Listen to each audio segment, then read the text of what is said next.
argument-là. J'entends, hein, tout à fait. Mais à un moment, il faut arrêter. Ça, c'est un truc ethnocentrique insupportable. Quand vous allez détruire la Libye à coups de bombe, quand vous massacrez tout le nord de l'Afrique, de cette manière-là, tout le monde ne se dit pas, oh bah c'est la France, mais c'est un pays démocratique. Qu'est-ce qu'on dit? On dit rien. Donc, de la même manière, effectivement, il y a des problèmes en Afrique. Il y a aussi des problèmes dans les pays européens. Il faut arrêter de voir toujours la faille dans l'œil du voisin. Si tu me trouves un exemple comme ça en Europe. Mais oui, mais que je sache, la Guinée équatoriale n'a jamais été massacrée un pays. C'est super la Guinée équatoriale. Non, mais j'ai pas du tout dit ça. Au Brésil aussi, alors tu fais pas la Coupe du Monde au Brésil, etc. Donc un peu de Je ne sais pas si vous avez conscience du contexte. C'est certainement des 10 pays au monde. Alors, je te repose la question. Quand les États-Unis envahissent l'Irak, le pays est complètement à feu et à sang aujourd'hui. Est-ce qu'il est normal d'organiser des compétitions aux États-Unis? Quand la France envahit la Libye, met tout le bordel dans tout le nord de l'Afrique, Libye, Mauritanie, Algérie, Mali, etc. Est-ce qu'il est normal de faire des compétitions en France? Je pose la question.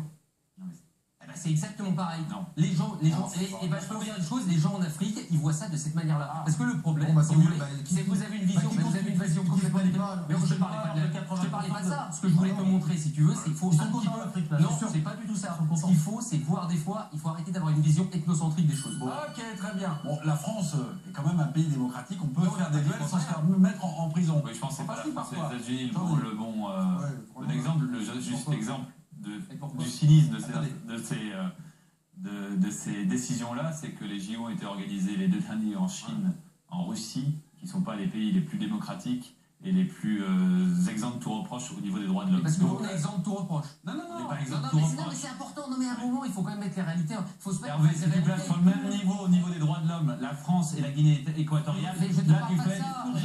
Je ne te parle pas du tout de ça. Je ne te parle pas du tout de ça. Mais vous ne faites pas, n'essayez pas de faire parler, de dire quelque chose que je ne dis pas. Je n'ai pas dit du tout ça. Simplement, je dis que les décisions dans des pays parfois démocratiques ont des conséquences terribles sur des pays que vous dites non démocratiques. Hervé, je vais me faire votre porte-parole, votre avocat. Vous, c'était pas forcément votre vision, mais c'était la vision de l'Afrique. Ah, bien sûr, non, mais moi, absolument. Et je comprends bien, et je rejoins Hervé, c'est qu'en 2 mois, trouver un plan B, dès lors, c'est déjà miraculeux qu'il y ait des candidats et des pays capables d'organiser la compétition. Donc forcément, ils allaient aller au plus facile et à ceux qui pouvaient. Il ne faut pas oublier aussi qu'il y a peut-être eu un petit arrangement entre amis, entre Issa Yatou et puis le gouvernement. Parce qu'on sait très bien que cette équipe a fait jouer des joueurs plus ou moins camerounais et il y avait déjà une casserole qui traînait du côté de...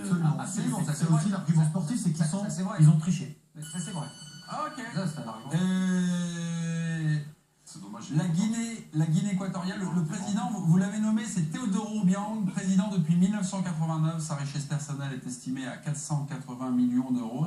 Son business, c'est le trafic de drogue. Il fait la composition d'équipe aussi, je crois. Peut-être, également. Certainement.